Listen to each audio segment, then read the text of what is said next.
అమ్మ చెప్పండమ్మా. ఎట్లా చూస్తారమ్మా? ఈ 2.5 సంవత్సరాలు అయింది కాంగ్రెస్ పార్టీ అధికారంలోకి వచ్చి. మరి పథకాల విషయంలో గావచ్చు, పాలన విషయంలో గావచ్చు ఎట్లా ఉంది?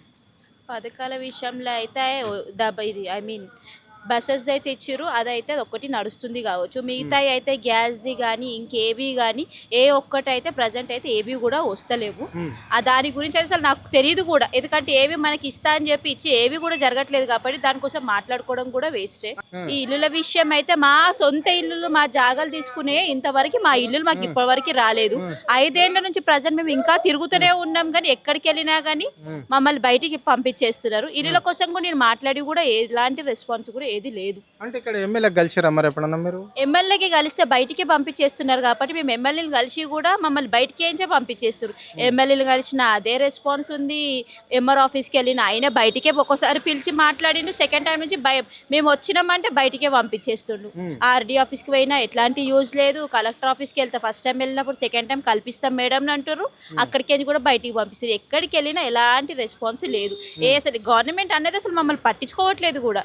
ఇంకేమని చెప్పి మాట్లాడతాం, మాట్లాడి కూడా యూజ్ లేదు అసలు.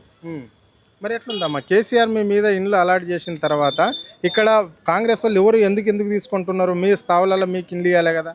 మాకు 2 డేస్లలో ఇంకా మాకు మా నేమ్స్ కూడా వచ్చినాయి, ఇస్తాయా అని చెప్పారు. 2 డేస్లలోనే మా నేమ్స్ ఎక్కడికి వెళ్ళినా మా నేమ్స్ కొట్టేసారు. ఎవరు కొట్టేపించారు అనేది తెలీదు. ఏడికి వెళ్ళినా కానీ అసలు మీరు లిస్ట్లోనే లేదని చెప్తున్నారు ఇప్పుడు పేరు. ఇన్ని సంవత్సరాల నుంచి మా మమ్మీ ఇక్కడ పుట్టింది పెరిగింది. మేము కూడా ఇంత పెద్దగా అయినాం, 30 ఇయర్స్కి వచ్చినాం. మరి మేము కూడా మరి మా అడ్రస్లన్నీ ఎక్కడ పోయినాయి, మా దగ్గర అన్ని ప్రూఫ్స్ ఉన్నాయి కానీ మా ఇల్లు లేదు. ఎట్లా మరి ప్రజాపాలన ఎట్లా చూస్తారు మీరు ఇట్లా అయితే? అసలు ఎట్లా చూస్తారు అనేది మాత్రం అసలు ఏది అర్థమవుతలేదు. ఇట్లనే ఉంటే అసలు మనుషులు కూడా ఉంటారన్న గ్యారంటీ కూడా ఏం లేదు. అంతేనా? అంటే ఇక్కడ రేవంత్ రెడ్డి అంటున్నాడు ప్రజలకు ఎలాంటి ఇబ్బంది లేదు, ఇందిరమ్మ ప్రభుత్వంలో అందరికి అన్ని ఇస్తున్నాం, అందరికి ఏ ప్రజలకు ఇబ్బంది లేదు అని చెప్పేసి ఆయన చెప్తున్నాడు. ఒక్కటి అన్ని చెప్తారన్న కానీ ఎవరి ఇంటి పరిస్థితి ఎట్లా ఉందన్నది వాళ్ళకి మాత్రమే తెలుసు. వాళ్ళు వచ్చి చూడరు కదా. సరే ఈ సటన్ జాగాలో వీళ్ళు ఉన్నారు, వీళ్ళ పోస్టులు ఉన్నది వాళ్ళు అక్కడి వరకే ఉంటుంది. మాకు వచ్చి అడగరు, మా బాధలు మా కష్టాలు అనేది చూడరు కదా. ఇప్పుడు మేము ఇంతగానం తిరుగుతున్నారు, ఇన్నిసార్లు మేము మీడియాకి వెళ్ళినా మీడియా సపోర్ట్తో ఇంత చేస్తున్నాం. మరి ఇప్పటివరకు మాకైతే ఎవరు మమ్మల్ని అయితే పట్టించుకోవట్లేరు కదా. మాకైతే మేఘనక్క సపోర్ట్ చేసింది కాబట్టి ఆమె వల్ల మేము ఇక్కడ దాకా వచ్చినాం కానీ మాకైతే ఎవరు కూడా అందరూ బయటికి పంపించడమే చేస్తున్నారు. అంతకుమించి అయితే మాకు ఎవరేం న్యాయం అయితే చేస్తలేరు కదా. రైట్ అమ్మా. మరి ఇప్పుడు కేసీఆర్ ప్రభుత్వానికి రేవంత్ రెడ్డి ప్రభుత్వానికి తేడేందమ్మా? ప్రజలు ఇంత అవస్థ పడడానికి కారణాలు ఏంటి? కేసీఆర్ ప్రభుత్వం అయితే ఆయన దగ్గరుండి వాళ్ళు వస్తారు, చూస్తారు, పట్టించుకుంటారు, ఏదైనా ఒకటి న్యాయం చేస్తారు. ఇప్పుడు మేము ఇంత తిరుగుతున్నాము. ఇప్పుడు ఒకవేళ అదే ఉంటే కనుక మాకు ఈ పార్టీకల్ ఎప్పుడో న్యాయం అయిపోతుండే. మాకు మేము కేసీఆర్ సార్ ఇట్లా ఉంటే మాకు న్యాయం అయిపోతుండే, మా ఇళ్ళల్లో మేము ఉంటుండే మేము. కానీ ఇప్పుడు లేడనే కదా మేము ఇంత బాధలు పడుకుంటూ తిరిగినా కానీ మమ్మల్ని పంపించేస్తారు, నూకి పడేస్తారు అసలు. సరే ఇప్పుడు ఎంఆర్ ఆఫీస్ ఉంది, ఆయన మా కష్టాలు తెలుసుకోవాలి, మాకేంటిదని చెప్పాలి. దరఖాస్తు పెట్టుకోపో ఇదే చెప్తున్నాడు కానీ ఏది లేదు. అమ్మ చెప్పండి అమ్మా, మీ బస్తీలో ఎలాంటి సమస్యలు ఉన్నాయి? ఏమది అయ్యా, బురద ఉన్నది, నీళ్లు వస్తే భగవాన్లు బురద అండ్లకు వస్తాయి, రోడ్ పంటే వస్తాయి. उन्हें कैसा है तो सब अच्छा हुआ है। उन्हें क्या बोला, मैं पिंचिन है तो अलग पिंचिन बढ़ा तो बोला अब तक 1 रुपया नहीं बढ़ा। केसीआर है तो बढ़ाता था हमारा। केसीआर 2 रुपये से 2000 तक कर కేసీఆర్ హట్ గా జబ్ సే. ఇక్కడ రేవంత్ రెడ్డి కేసీఆర్ పార్టీనే లేకుండా చేస్తా, వచ్చేది మళ్ళీ ఎన్నికల్లో మేమే గెలుస్తాం, ఇక్కడ గ్రేటర్ హైదరాబాద్లో జిహెచ్ఎంసీలో కావచ్చు లేకుంటే స్థానిక సమస్యలలో అయిన గ్రామాలలో మేమే గెలుస్తాం కూడా అక్కడ ఎంపీటీ జెడ్పీటీస్లో, మళ్ళీ ఇక్కడ అసెంబ్లీ ఎన్నికల్లో కూడా మేమే గెలుస్తాం, అధికారంలోకి మేమే వచ్చేది అని చెప్పేసి రాష్ట్ర ముఖ్యమంత్రి చెప్తున్నాడు రేవంత్ రెడ్డి. కాంగ్రెస్ ఆయనకు రాని ఎమ్మెం, ఆయనకు ఓటే ఎమ్మెం. ఎందుకు చేస్తున్నాడు? ఏం చేయలేదు మాకు.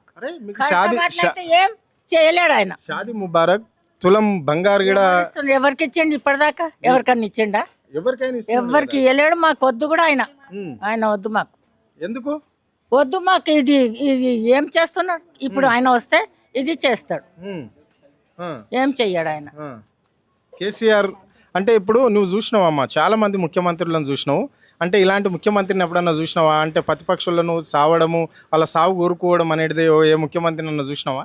ఎవరిని చూడలే.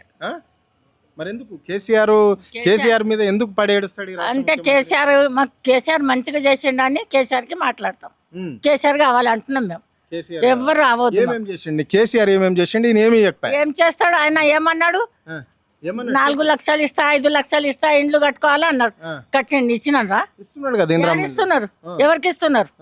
ఇండ్లు లేని వాళ్ళకి ఇండ్లు ఇస్తున్నారా?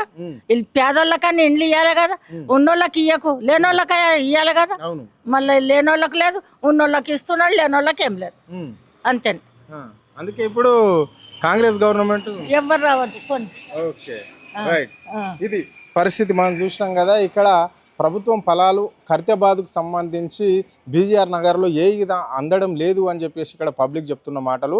అంటే గతంలో కేసీఆర్ ఇచ్చిన పెన్షన్లు మా దగ్గర ఉన్నాయి, కేసీఆర్ ఇచ్చిన డబుల్ బెడ్రూమ్ ఇళ్ళలోనే మేము ఉంటున్నాం తప్ప కానీ ఇక్కడ రేవంత్ రెడ్డి మాకు సపరేట్గా చేసింది ఏం లేదు, ఆయన చెప్పుకోవడమే గొప్పలు ఉన్నాయి. రాబోయే రోజులలో మాత్రము కాంగ్రెస్ పార్టీని రేవంత్ రెడ్డిని ఓడించుతామని చెప్పేసి ఇక్కడ వాళ్ళు క్లియర్గా చెప్పడం జరుగుతుంది. కెమెరా పర్సన్ కళ్యాణ్తో అరుణ్ ఆదే టీవీ హైదరాబాద్.